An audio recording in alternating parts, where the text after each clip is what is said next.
নাস্তা করো, স্কুলে যেতে হবে না? মা আমার স্কুলে যেতে ইচ্ছা করছে না। কালকে পরীক্ষা না বাবা, স্কুলে যেতে হবে। বৌমা, ও বৌমা, জি মা। এই সাহেব উঠে নেই এখন? হ্যাঁ, রেডি হচ্ছে অফিসের জন্য। ও নাস্তা করো, বসেন আম্মা, নাস্তা করে নেন। রাজীব কি উঠেছে? 11টার আগে কোনদিন আপনার ছোট ছেলে ওঠে? আই খা। সেটা হলে তো ভালোই হয়। আমি তো যতটুকু শুনছি যে রাগলে নাকি মানুষ সত্যি কথা বলে ফেলে, মানুষের আসল রূপটা বের হয়ে আসে। তাহলে ওনার রাগটা থাকতে থাকতে সেটা ভিডিও করতে হবে নাকি? আরে ভাই থামেন আপনি। আপনার জন্য আমিও স্যারের বকা খেয়েছি। আপনি স্যারের নামে উল্টা পাল্টা লিখেন কেন? তার আগে আপনি আমার একটা প্রশ্নের উত্তর দেন তো। আপনার কি মনে হয় আমি একটু উল্টাপাল্টা টাইপের সাংবাদিক? হ্যাঁ, না না ভাই, তা হবে কেন? শুনেন ভাই, আমি জানি আপনি সৎ আদর্শবান একজন সাংবাদিক, কিন্তু ভাই এই সততা আর আদর্শ ধুয়ে কি আপনি পানি খাবেন? আমি আপনার সংসারের অবস্থা জানি। আপনার জন্য একটা সম্মানীর ব্যবস্থা করেছি। এখন থেকে স্যারের পক্ষে লিখবেন। আচ্ছা, তাহলে আপনারা এখন অন্য একটা প্রশ্ন আমি করি। একটা কথা শুনছি অনেক আগে, সেটা জিজ্ঞেস করি আপনাদের। আমি শুনছিলাম যে এই অভাব কোনো কোনো মানুষের অসৎ করে, আবার কোনো কোনো মানুষের করে মহা। আপনার কি মনে হয় যে আমি কোনটা? সেটা আপনি ডিসাইড করুন। আর না হলে না হলে কি কি করবেন আপনি? শোনেন, এসব হুমকি দামকে অন্য কোনো মানুষের দিয়েন, আমার দেওয়ার চেষ্টা করেন। এসব শফিক সাহেব কোনো কিছু কেয়ার করে না, ডরায় না। শফিক বাবা, কতবার আমি নিষেধ করেছি সব ঝামেলার মধ্যে যাস রে। আরে কিছু হয় নাই মা, চিন্তার কিছু না। একটু পানি দাও তো। নাস্তা করবে না? হ্যাঁ, নাস্তা করে দে বাবা। অফিসের তার আছে। হ্যাঁ করে একদম খাও না বাবা, প্লিজ। নাস্তাটা করে দে বাবা।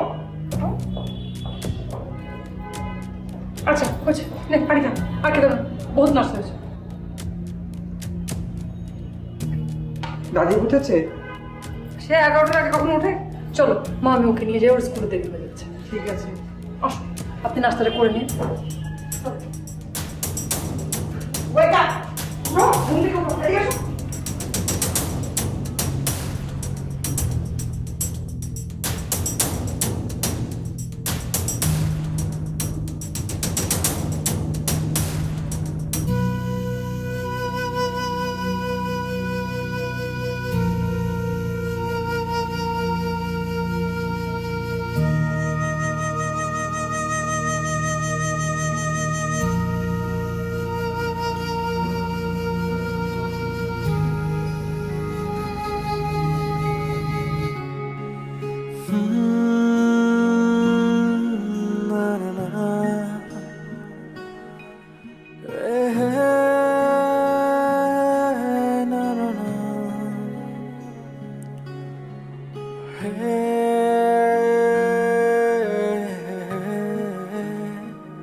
স্যার, আপনি তো জানেন যে শাহেদ শফিক ভাই একজন সৎ এবং আদর্শবান সাংবাদিক।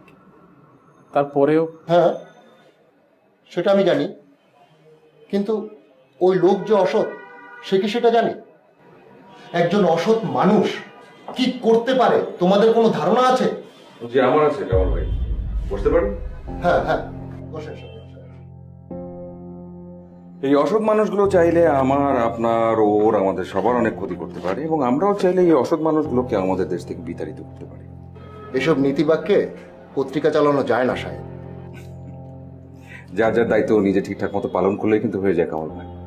আপনার দায়িত্ব হচ্ছে পত্রিকা সেভ করে নিউজ করা, আর আমার দায়িত্ব হচ্ছে এই রাজনীতিতে যে অসৎ মানুষগুলো আছে, যেসব দুর্নীতি, শোষণ, অত্যাচার, নিপীড়ন করছে, তাদের মুখোশ উন্মোচন করা। আপনি হয়তো ভুলে যাচ্ছেন যে শুধুমাত্র এই কারণে এই রাজনৈতিক বিটা সাংবাদিকতা আমি করছি। রাজনীতির সংজ্ঞাটাই এমন। আবারও ভুল বললেন আপনি। রাজনীতির এই সংজ্ঞাটা এই অসৎ মানুষগুলো বদলে দিচ্ছে, অথচ আমরা বলে যাচ্ছি আমাদের দেশ স্বাধীন হবার পেছনে এই রাজনীতির অনেক বড় একটা অবদান। অনেক বড় বড় কথা বলছি। কামাল ভাই, এখানে একটা ছোট্ট সিগনেচার করতে হবে আপনার, প্লিজ।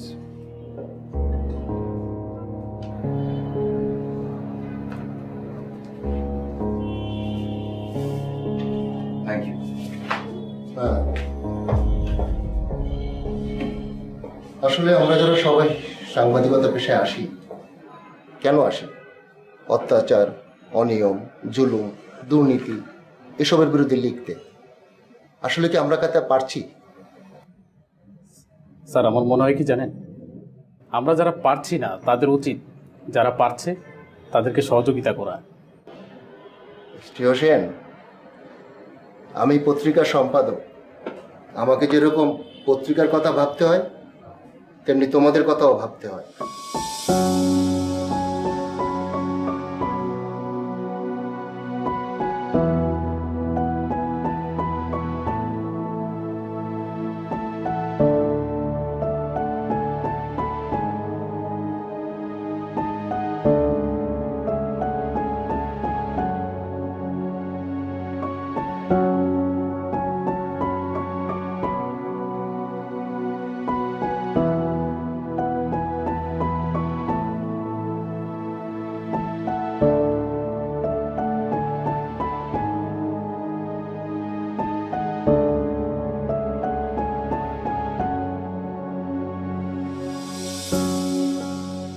এই তো সেদিন নতুন বউ সেজে এই বাড়িতে এসেছিলাম, আর আজ আমার বয়স প্রায় 60। 2 ছেলে, ছেলের বউ আর নাতি, এই নিয়ে আমার সংসার। এই সংসারটা আমার 2 হাতে সাজানো। চুলগুলো দেখো, সাদা হয়ে যাচ্ছে। যে মানুষটা আমাকে দেখে বলেছে ওই মেয়েকে ছাড়া আমি আর কাউকে বিয়ে করব না, সেই মানুষটা চলে গেছে 20টি বছর হয়ে গেল। কিন্তু আমি এখনো সংসারের হাল ছাড়িনি। তোর চুল পাচ্ছে, তোর দায়িত্ব নেওয়া মানুষটা নেই 20টি বছর হয়ে গেল। সংসারের চাবি তোর আঁচল থেকে গিয়েছে, তাও হলো 10 বছর। এই সংসারে কে আছে এমন যে তোকে নিয়ে ভাববে? যে সংসার তুই নিজের হাতে সাজিয়েছিলি, এখনো স্বার্থপরের মতো তুই নিজেই তো দখল করতে চাস? না না, আমি তা চাই না। আমি জানি কোনো কিছু স্থায়ী না, কিন্তু সময়, তাকে কি অস্বীকার করা যায়? আমি তাদের কথা ভাবছি। একদিন তাদেরও চুল পাকবে, বয়স বাড়বে, আরো বাড়বে, আরো বাড়বে।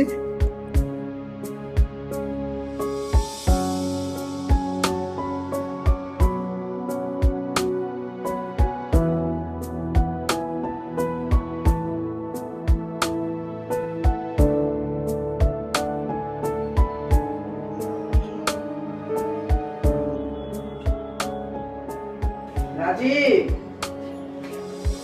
রাজীব, হাই রাজীব, এখনো শুয়ে আছিস? কি হয়েছে মা? কি হয়েছে? কি হয়েছে মানে কি? বেলা কটা বাজে জানিস?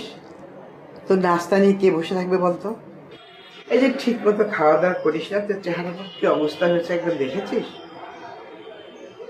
মা, আমার খাওয়া নিয়ে তোমাকে চিন্তা করতে হবে না। আমি কি এখনো ছোট রয়েছি? তুমি ছোট না, তুমি তো আমার কাছে ছোট। কেন তোদের স্কুল কলেজে পড়ায়নি? এই সন্তানরা সবসময় মায়ের কাছে ছোট, নিষ্পাপ আর অবুঝ। কি পড়েছে স্কুল কলেজে? শোন, যেটা বলতে এসছি, এই সাহিত্যকে তো দেখছিস সারা দিন রাত খাটছে সংসারটার জন্যে, কত রাত করে বাসায় আসে। আর তুই এরকম শুয়ে শুয়ে আড্ডা দিবি, শুয়ে বসে থাকবি, ঘোরাঘুরি করবি, আমার তো ভালো লাগে না। বাবা, তুই বড় চাকরির আশায় অপেক্ষা না করে আপাতত ছোটোখাটো একটা চাকরি কর, আর সেটাও যদি না পাস তাহলে একটা টিউশনি কর, তো ভাইটার একটু হেল্প হয়, তাই না? মা, বিরক্ত করো না তো, তুমি যাও। দরকারি কথা বললে বিরক্ত করে। বিরক্ত করলাম কোথায়? তোকে আমি বুঝিয়ে বললাম আমি তোকে কাজের কথা বলতে এসেছি, বোঝাতে এসেছি, একটু মাথায় কথাটা নেই, তারপরে বলিস বিরক্ত করলাম না কাজের কথা বললাম। সারাক্ষণ যে তুই কি বড় বড় কথা বলিস। এখন ওসব বাদ দে, আয় নাস্তা খেতে, আমি নাস্তা দিচ্ছি, আয়।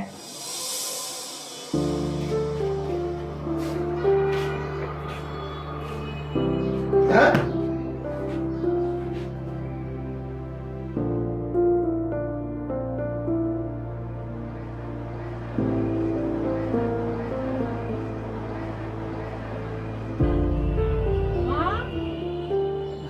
মা, বৌমা আয় নমস্কার। ও তো ঘুমিয়ে পড়ছে। ওমা ঘুমিয়ে পড়েছে? খেয়েছে তো? ও বাসায় এসে তো ইদানিং খেতে চায় না। ওই স্কুল থেকে ফেরার পথে আমি ওকে হালকা পাতলা কিছু খাইয়ে এনেছি। কেন খেতে চায় না কেন? আপনার রান্না নাকি এখন খেতে ভালো লাগে না, মজা হয় না। আপনার ছেলেরা বলে আর কি, আয়মানও খেতে চায় না। কি বলছো তুমি? আমার রান্না ভালো হয় না?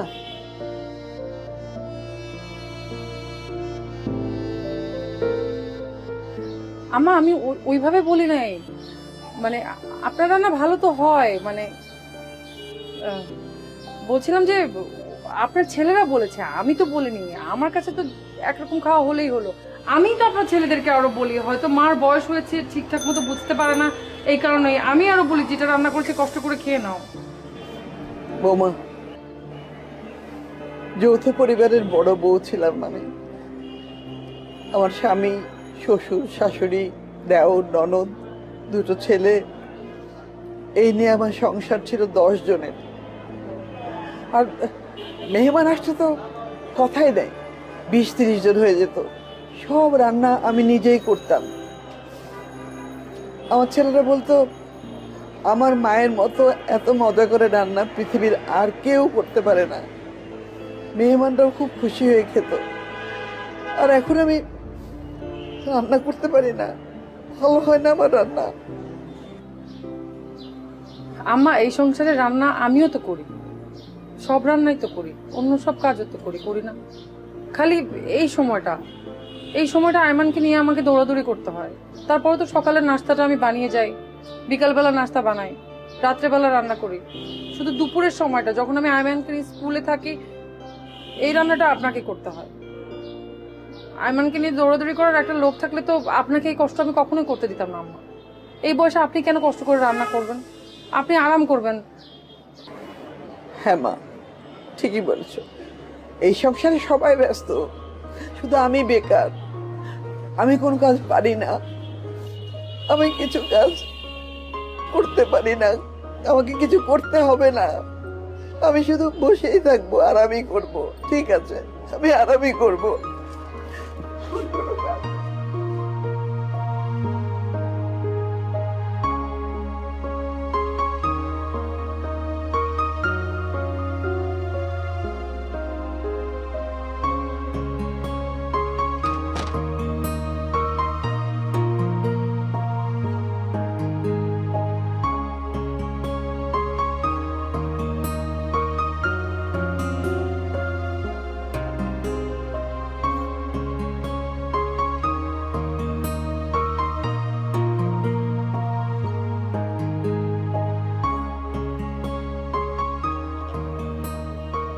মা,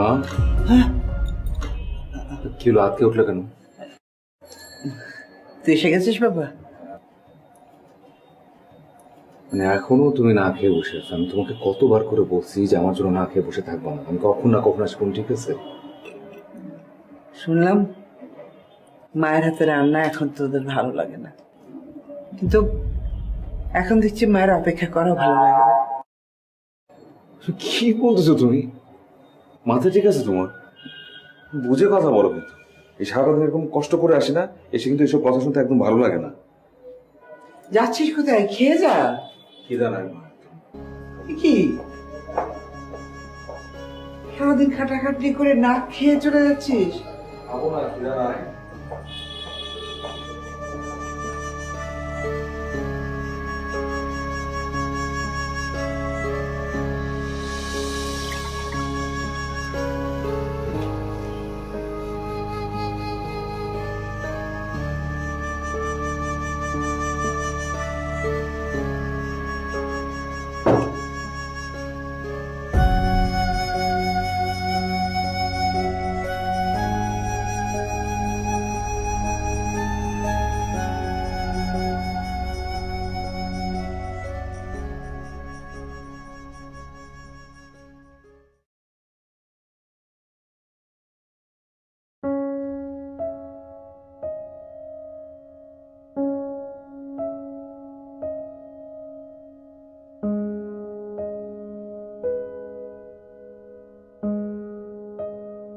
অন্যের হাতের মাংস রান্নার চেয়ে আমার হাতের আলু ভর্তা ছিল তাদের সবার প্রিয়।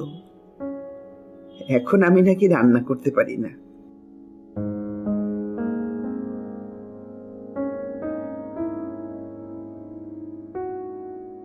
কেউ তো আমার সাথে ঠিক মতো কথাও বলে না। মানুষের মন যদি ঠিক না থাকে, রান্না ভালো হবে কিভাবে? একাকিত্ব যে আমার সব উৎসাহ কেড়ে নিয়েছে।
দাদু স্কুলে যাচ্ছে? খাওনি এখনো? খাবে মা, জাস্ট স্কুল ড্রেসটা পরালাম। আচ্ছা দাদু, তুমি কি স্কুলে যেতে? হ্যাঁ, আমি তো তোমার মতো স্কুলে যেতাম, লেখাপড়া করতাম। কিন্তু আমার লেখাপড়া করতে ভালো লাগে না। ছি দাদু, লেখাপড়া না করলে বড় মানুষ হবে কি করে? অনেক বড় চাকরি করবে কিভাবে? আচ্ছা, আমি কি এখন মানুষ না? তুমি তো অনেক লেখাপড়া করেছো, তাহলে তুমি কি বড় চাকরি করো না কেন? হয়েছে, পাকামি করতে পারো, হা করো। বৌমা, শাহেদ কি ঘুম থেকে ওঠেনি? হ্যাঁ মা, ও তো ঘুম থেকে উঠে কখন কোন ভোরে অফিসে চলে গেছে, অনেক সকালে। চলে গেছে? আমাকে না বলেই চলে গেল? আপনাকে কিভাবে বলবে আম্মা? আপনি তো তখন ঘুমাচ্ছিলেন, বললাম না অনেক সকালে গেছে, অফিসে নাকি কি জানি অনেক জরুরি কাজ ছিল, চলে গেছে। আজ না আমি ঘুমিয়েছিলাম, কিন্তু ইদানিং এটাই রুটিন হয়ে গেছে। মা, আপনাকে একটা কথা বলতে চাই। বলো।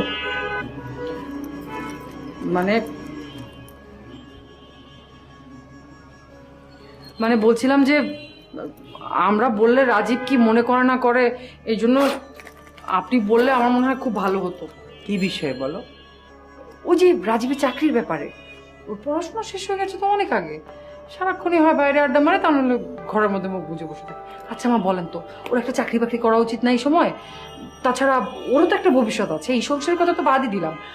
চাকরি বাকরি যদি কিছু না করে, তাহলে ওকে বিয়ে করবে কোন মেয়ে বলেন তো?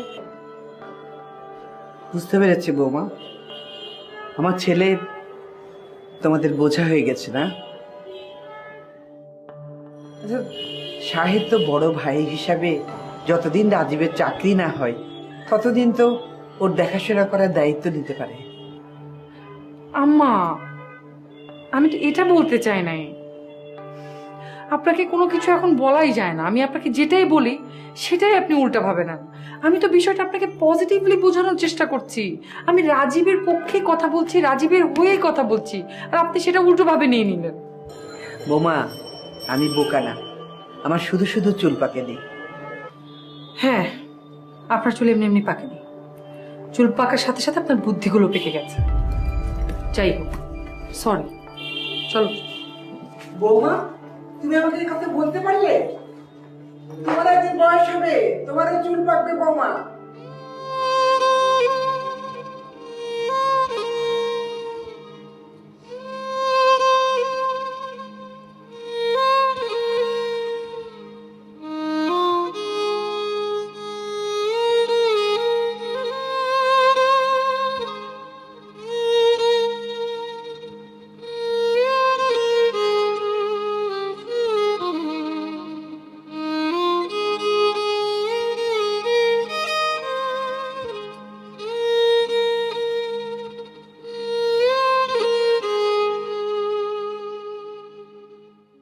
মিস্টার সাহেব, জি, আপনি আমার থেকে অনুমতি না নিয়ে নমিনেশন বাণিজ্যের রিপোর্টটা পাবলিশ করলেন কেন? কারণটা খুবই সহজ। আজকে নমিনেশনের লাস্ট ডে, এটা একটা ব্রেকিং নিউজ, এবং আমি কোনোভাবে বিলম্ব করতে চাইনি, এবং আমি আপনার সাথে কমিউনিকেট করবার চেষ্টাও করেছি। আমি ফোন করেছিলাম, টেক্সট করেছিলাম। এখন আপনি চাইলে এটা বলতে পারেন যে আপনার অনুমতি কেন আমি নেই। আবারও বলছি, এটা একটা ব্রেকিং নিউজ, এবং যদি দেরি করতাম অনেক ফোন কল আসতো, দামাচাপা পরিচিত, কোনোভাবে আমরা নিউজটা করতে পারতাম না।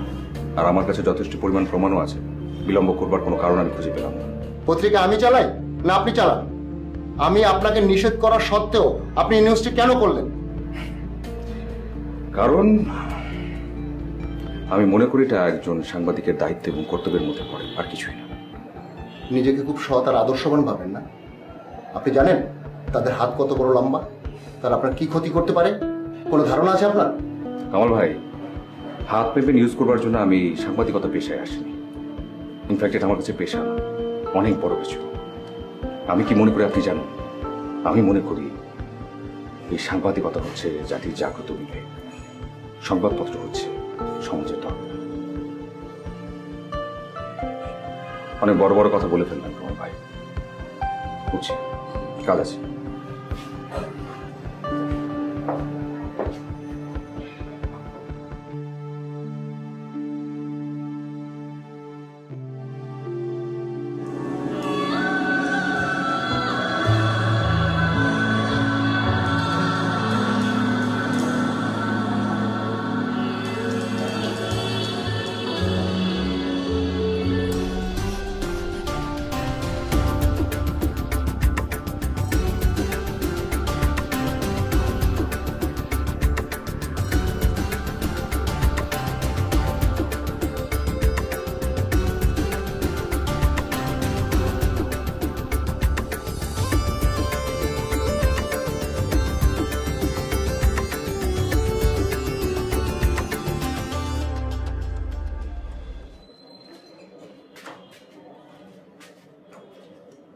রাজীব, থাম।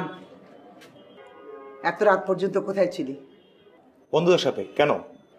কেন মানে? এত রাত পর্যন্ত বন্ধুদের সাথে আড্ডা দিবি আর কোনো কাজকর্ম করবি না, ভাইয়ের ঘাড়ে বসে খাবি, এটা ঠিক হলো? আমি কি করব? আমি কি চাকরি খুঁজতেছি না? কি করব আমি? আমাকে নিয়ে যে তোমাদের এত সমস্যা হয়, তারপর আমি তোমাদের বাসায় চলে গেলাম। এত মেজাজ! এটা আপনি কি করলেন মা? আমি আপনাকে কিভাবে বলতে বলছি আর আপনি ওকে কিভাবে বললেন? দেখেন তো কিরকম রাগ করে বাসা থেকে চলে গেল। আমার ছেলেকে আমি শাসন করছি, তাতে তোমার কোনো সমস্যা আছে? আমার কোনো সমস্যা নাই, আপনার ছেলেকে আপনি যত খুশি বলেন, কিন্তু আপনি যে ওকে বললেন ওর ভাইয়ের ঘাড়ে বসে খায়, এই কথা কি আমি আপনাকে একবারও বলছি মা? আপনি বলেন তো। আমি ওর চাকরির জন্য বলেছি, সেটা কি ওর খারাপের জন্য বলেছি? ওর ভবিষ্যতের কথা ভেবে তো মা আমি এটা আপনাকে বলতে বলেছি। আপনি এভাবে ওকে কেন বললেন? ব্যাস, রাজীবের বোঝা উচিত ছিল বিয়ে করলে ভাই কখনো ভাই থাকে না। আচ্ছা মা, আপনি আমাকে একটা কথা বলেন তো, আমি কি আপনাকে কোনোদিন অসম্মান করছি এত বছরে? বলেন তো, আপনাকে কষ্ট দিয়ে একটা কথা বলছি? আমি কি করছি আম্মা? খালি আপনি আমাকে এরকম নেগেটিভ ভাবে বলেন কেন? আমি আপনাকে একভাবে বলি, আপনি আর মানে কি হচ্ছে এখানে? এত কষ্ট করে অফিস থেকে এরকম রাত করে বাসায় আসি, এসে কি তোমাদের সব ঝামেলা দেখবো? কি শুরু করলাম তোমরা দুজন? কি করবো বল? আমরা মা ছেলে তোদের ঘাড়ে বসে খাচ্ছি, তোদের ঘাড়ে বসে আছি, তাহলে আনন্দ করবো না? একটু হইচই করবো না? আরে বিশ্বাস করো, আমি এরকম কিছু বলি না। আমি শুধু আম্মাকে বলছি রাজীবকে যেন একটু বুঝায় বলে যে ও যেন একটা চাকরি করে। আমি আম্মাকে বলছি খবরদার, আমার মা একটা বারের জন্য কোনো এরকম শব্দ শুনতে চায় না। কোনো আর্গুমেন্ট হবে না। চল ভেতরে চল, ভেতরে চল হবে।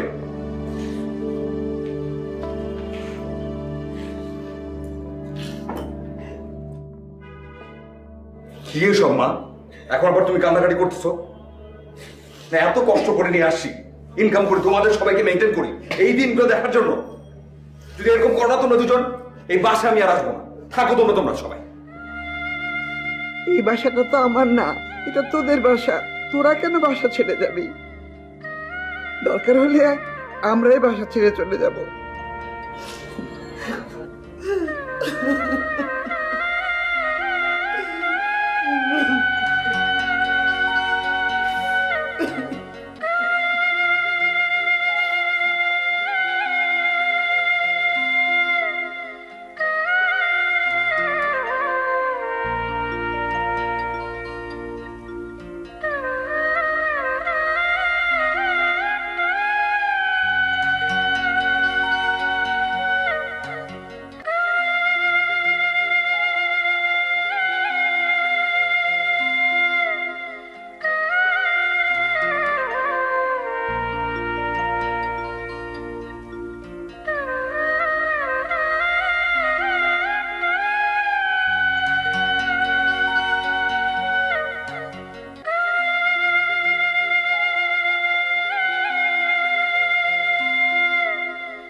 মারা দেখতেছি না, ঘুম থেকে ওঠে নাই।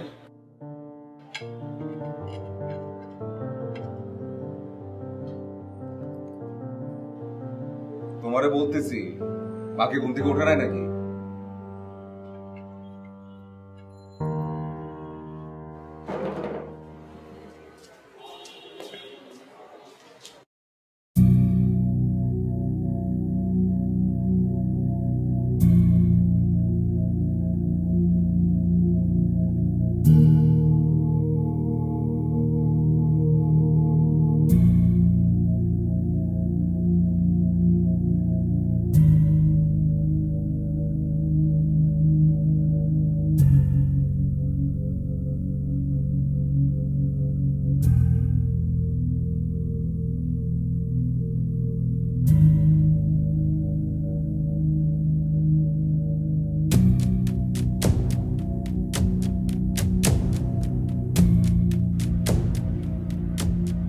মা, হ্যাঁ মা,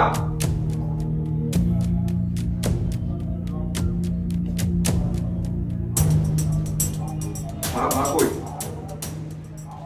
এখন যাও আমার ফোন একটু ফোন করে দেখো। মার ঘরে কিছু নাই, নিজের কোনো জিনিস নাই। আরে ওইদিকে যেতে হবে, এদিকে যাও না, ঘরে যাও, ফোন নিয়ে আসো। তোমার ফোন, মা আমার একটা ফোন করো। আর আছে ভাইয়া, কি হয়েছে ভাইয়া? এর মা তো ঘরে নাই, জিনিসপত্র নাই, সব নিয়ে মনে করুন। মামা তো বললো আমাদের ওখানে যাই। তাহলে একটা কাজ করো, তুমি ছাদে যাও, ছাদে কিছু দেখো। আরে যাও না, একটু ছাদে যাও। ঘরে থাকো, বাইরে যাবো না, এগুলো থাকো।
কেন চলতে শিখিয়ে চলে গেলে,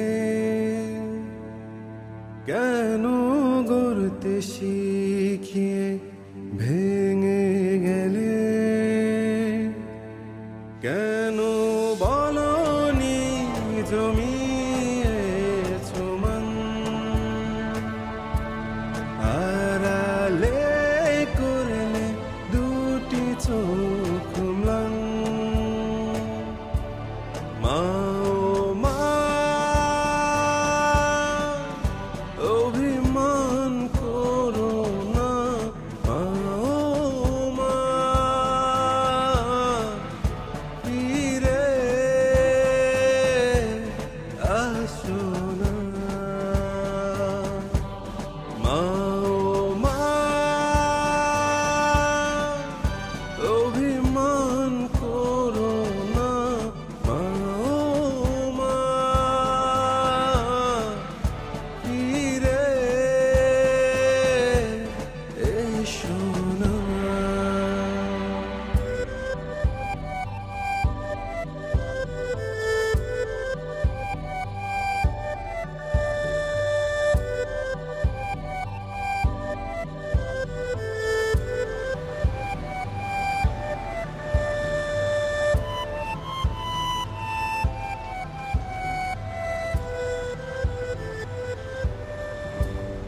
I'm sorry.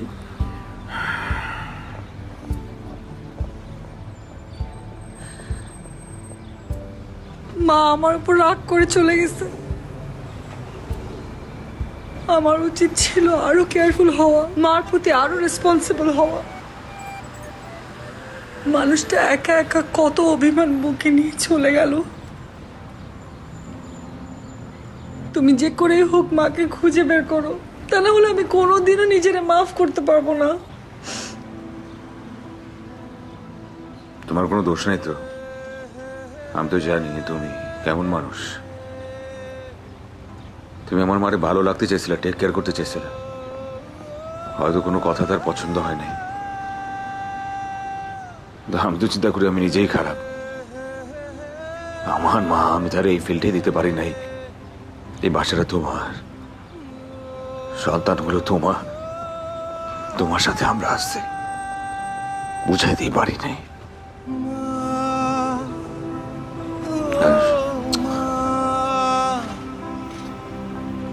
কাঁদো না, কাঁদো না। প্লিজ মাকে খুঁজে নিয়ে আসো, প্লিজ।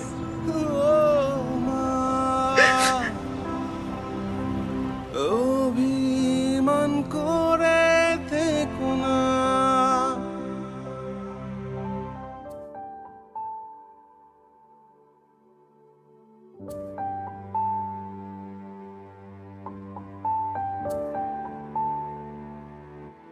কেন চলতে শিখিয়ে চলে গেলে,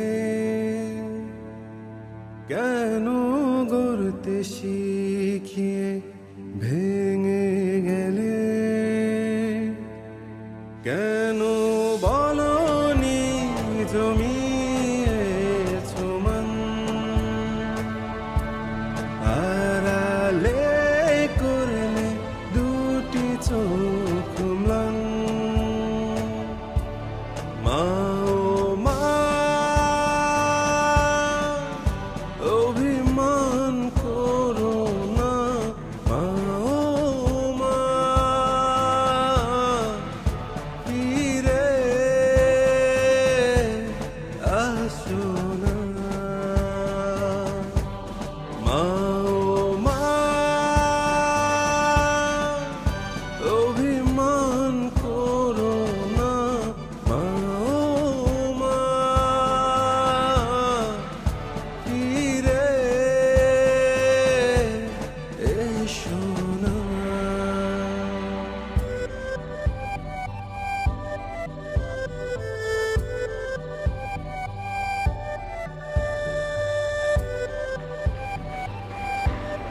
আপনার শাহিদ ভাই, আপনাকে দেখে অসুস্থ মনে হচ্ছে।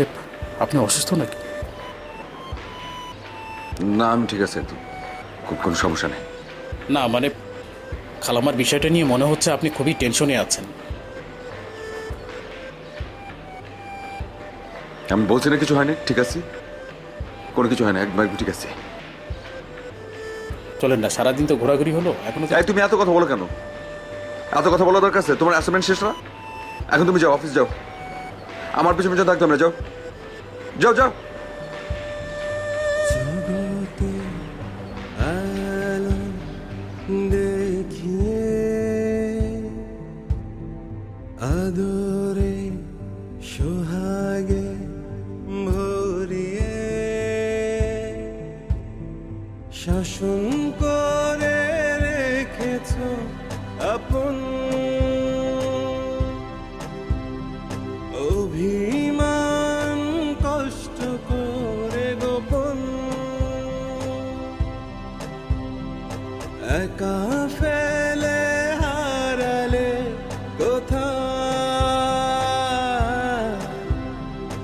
আমার পৃথিবী, তুমি মা যেথায়। মা ও মা, অভিমান করো না। আসসালামু আলাইকুম স্যার। স্যার, আপনি কি ওই শফিক ভাইয়ের বিষয়টা একটু দেখবেন? কি হয়েছে? স্যার, আপনি তো শফিক ভাইয়ের মায়ের বিষয়টা জানেন। গতকালকে লঞ্চডুবির ঘটনার পর থেকে শফিক ভাই খুব ভেঙে পড়েছে। আমাকে নিয়ে অবশ্য বেশ কয়েকবার সেখানে গিয়েছি। কোনো খোঁজ খবর পেলেন? না, এখনো তো সব লাশ এখন ওইভাবে উদ্ধার হয়নি। তবে স্যার, আমার কি মনে হয় জানেন, ওনার মা আর বেঁচে নেই। আপনি কি স্যার বিষয়টা একটু দেখবেন? বিষয়টা আমি দেখছি, আপনি রাখুন। জি স্যার, আসসালামু আলাইকুম।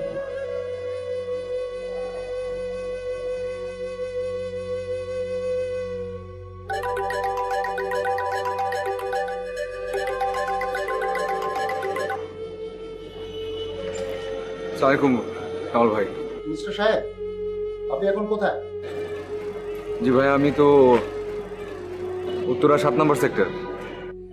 ঠিক আছে, আপনি ওখানেই থাকুন। আমাদের অফিসের গাড়ি যাবে, আপনাকে নিয়ে আসবে। আপনার সাথে আমার একটু কথা আছে। আপনি চলে আসুন। জি জি কামাল ভাই।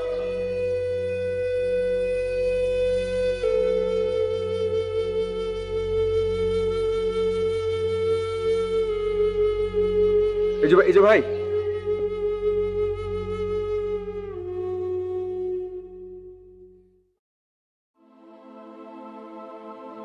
পেলাম না আমাকে কোনোভাবে,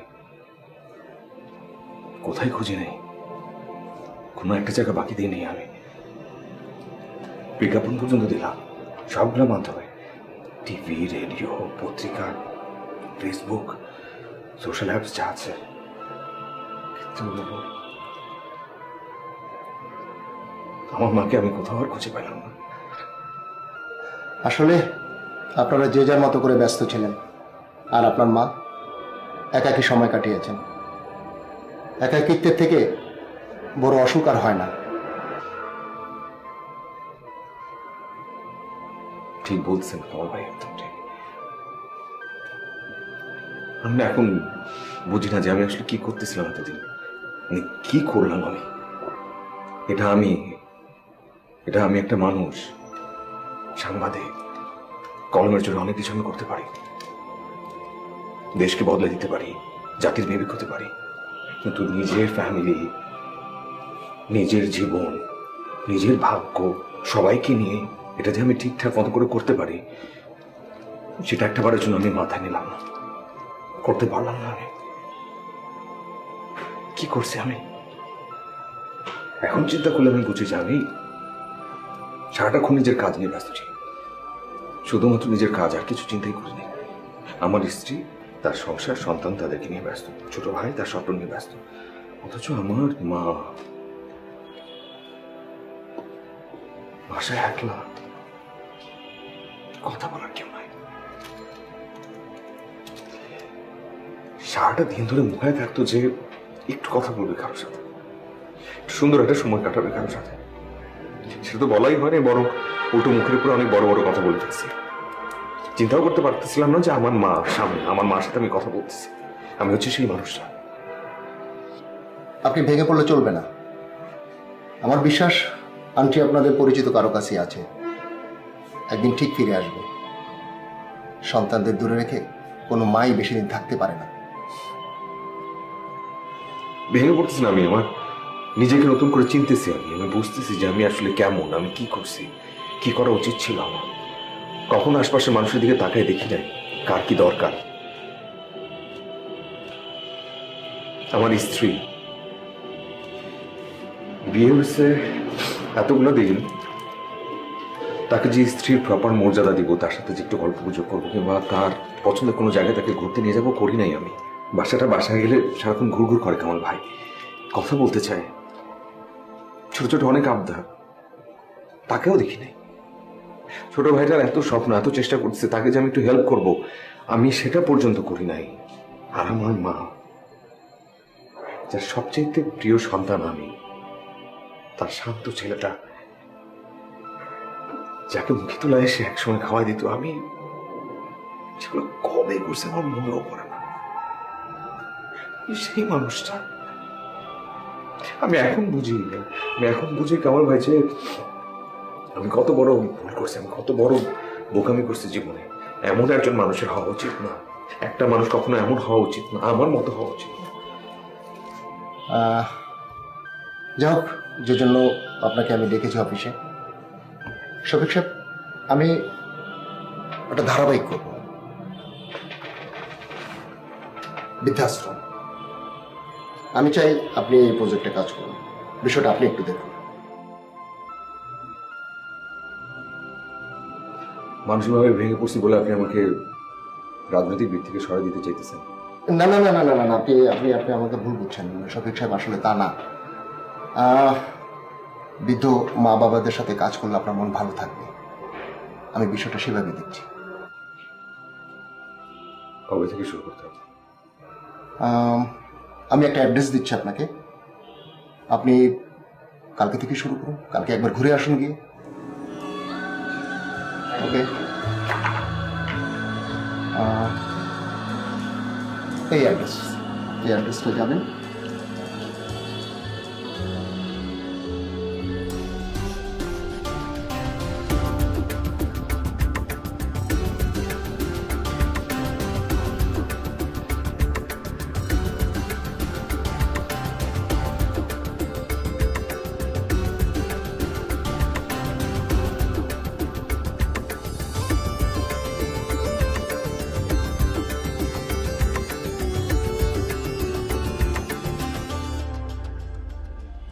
আপনি কি সাহেব ছবি? জি, বসুন বসুন প্লিজ। দুঃখিত, আপনাকে অনেকক্ষণ বসিয়ে রাখলাম। কোনো সমস্যা নেই, ঠিক আছে, কিন্তু আপনাকে বেশ কয়েকটা দিন আমাকে সময় দিতে হবে, সাহায্য করতে হবে। কোনো সমস্যা নেই। কি কি তথ্য প্রয়োজন আপনার? এই যে আপনাদের এখানে যারা যারা আছে, যাদেরকে দেখতে পাইতেছি, এবং এই বৃদ্ধাশ্রমে মোটামুটি যারা আছে, ধরেন তাদের সবার সাথে একটু ইন্ট্রোডিউস করে দিলেন, আমি আমার মতো করে সবাই ইন্টারভিউটা নিলাম, এই ব্যাপারে একটু আর কি সাহায্য করলে নেই? নিশ্চয়ই নিশ্চয়ই। আসলে আপনাকে পেয়ে আমাদেরও একটু ভালো হয়েছে, আমাদেরও একটু সাহায্য প্রয়োজন। কি সাহায্য বলেন? আসলে আমাদের এখানে একজন বৃদ্ধ মা আছে, উনি কিছুতেই ওনার পরিচয় দিচ্ছেন না, এই বিষয়ে আপনার সাহায্য প্রয়োজন।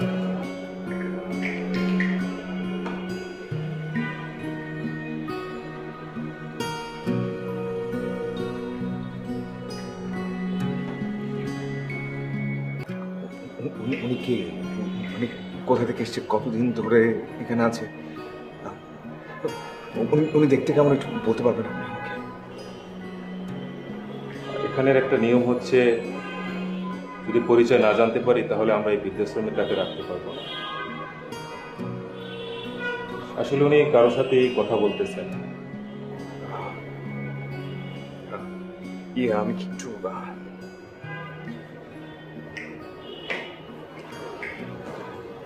দেখা করতে পারবো, কথা বলতে পারবো? একটু যদি অ্যারেঞ্জ করে দিতে না পারি।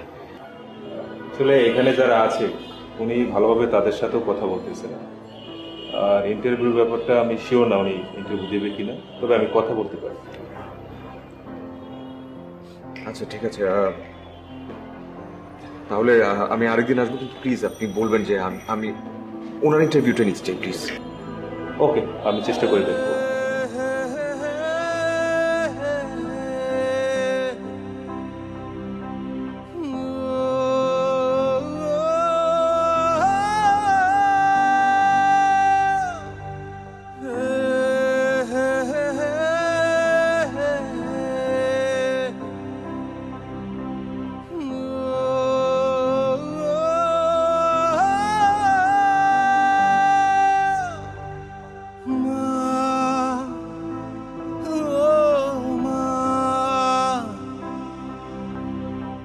অভিমান করে থেকো না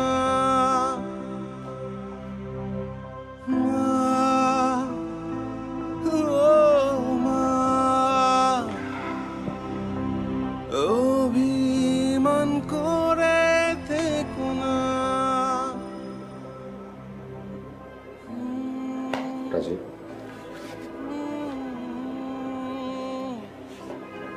না খেয়ে এখানে বসে আছিস কেন? না খাইলে চলবে?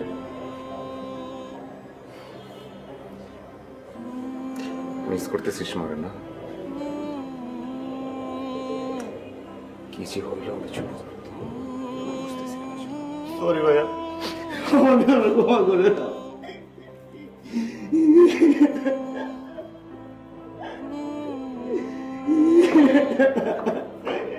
কাঁদিস না, কাঁদিস না।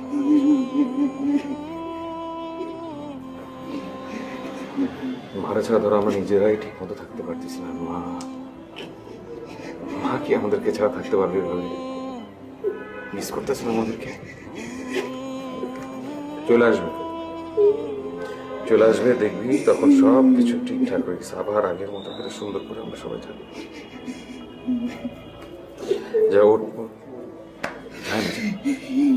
যায় না, যা ওঠ, ওঠ, ওঠ, ওঠ।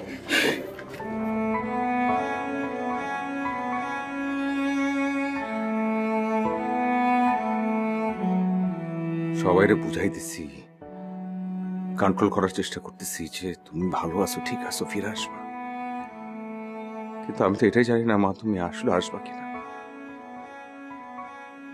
তুমি আর আমাদের মাঝে ফিরে আসবা কিনা, বাচ্চা আসো কিনা। যেখানে থাকো তুমি ভালো থেকো মা, আমাদের সাথে থেকো।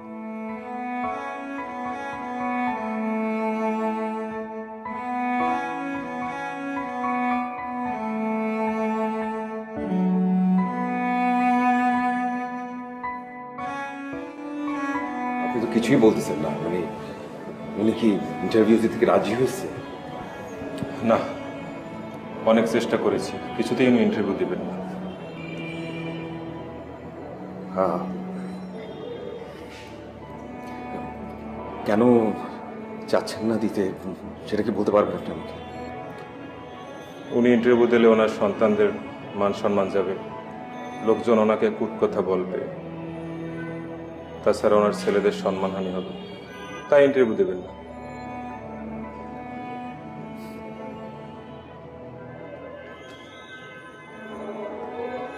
অদ্ভুত যে সন্তানরা তাদের মাদেরকে এভাবে এখানে ফেলে যায়, তারপরও তাদের মারা তাদের সম্পর্কে কিছু বলতে চায় না, যাতে করে তাদের সম্মানহানি না হয়। এমনও হয়। মা তো জানেন তো, মায়ের কাছে সব সন্তানরাই নিষ্পাপ। পৃথিবীটাও খুবই অদ্ভুত। এমন কিছু সন্তান আছে যারা তাদের মা ছাড়া কিছুই বোঝে না, মা ছাড়া পুরো পৃথিবী অন্ধকার। আবার এমনও কিছু সন্তান আছে যারা তাদের মাকে এভাবে এখানে দিয়ে যায়, কিন্তু তারপরেও তাদের মারা তাদের সম্মানের জন্য, তাদের ভালোর জন্য একটা টু শব্দ করে।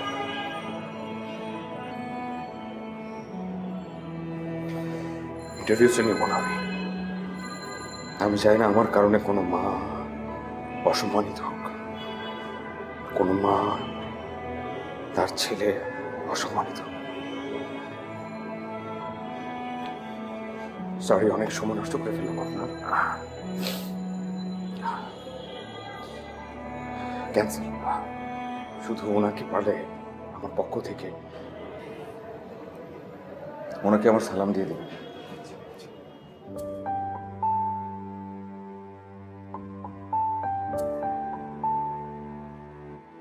কেন চলতে শিখিয়ে চলে গেলে,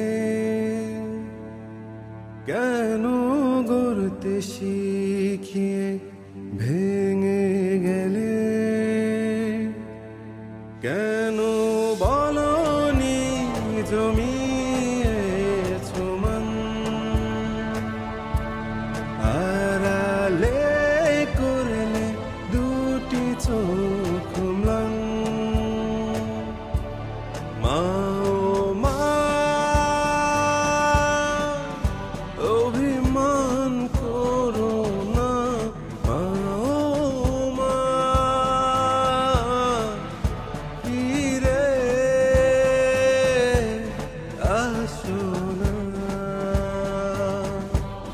মা ও মা, অভিমান করো না। মা ও মা, ফিরে এসো না।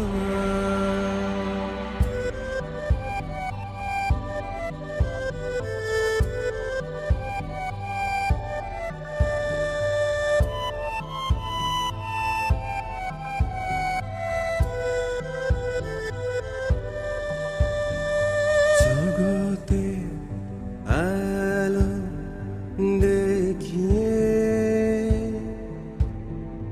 আদরে সোহাগে ভরিয়ে, শাসন করে রেখেছ আপন, অভিমান কষ্ট করে গোপন, একা ফেলে হারালে কোথায় আমার পৃথিবী, তুমি মা যেথায়। মা ও মা, অভিমান করো না। মা ও মা, ফিরে এসো না। ধরনীর সর্বশ্রেষ্ঠ সম্পদ মা। মা পৃথিবীর সবচেয়ে মধুর ডাক। সন্তান যে ডাকে খুঁজে পায় সীমাহীন শান্তি, আর সন্তানকে ঘিরে প্রতিটা মায়ের একটা জগৎ আবর্তিত হয়, একটা স্বপ্নজাল তৈরি হয়। সন্তান ভূমিষ্ঠ হয়ে প্রথম মাকে দু চোখ মেলে দেখে, মায়ের মুখপানে চেয়ে থাকে অবুঝ শিশুর অপলক দুটি চোখ। মায়ের মমতার আঁচল দিয়ে বুকের মাঝে জড়িয়ে রাখে। কোনো বিপদ হলে নীরবে মায়ের চোখে অশ্রু ঝরে, কেননা প্রতিটি সন্তান তার নাড়ি ছেঁড়া ধন। আজ মায়ের সন্তান অনেক বড় হয়েছে, সমাজে প্রতিষ্ঠিত হয়েছে, কিন্তু মমতাময়ী মাকে ভুলে গিয়ে সন্তান টাকার পাহাড় করতে ব্যস্ত। মাকে সময় দেওয়ার সময় কোথায় তার? তাই তো কত মা নীরবে চোখের অশ্রু ছড়ায় ঘরের কোণে, কত মা অনাদরে বিনা চিকিৎসায় ধুকে ধুকে মরে, আর কত মা পাহাড় সমান অভিমান বুকে চেপে রেখে কাঁদে বৃদ্ধাশ্রমে।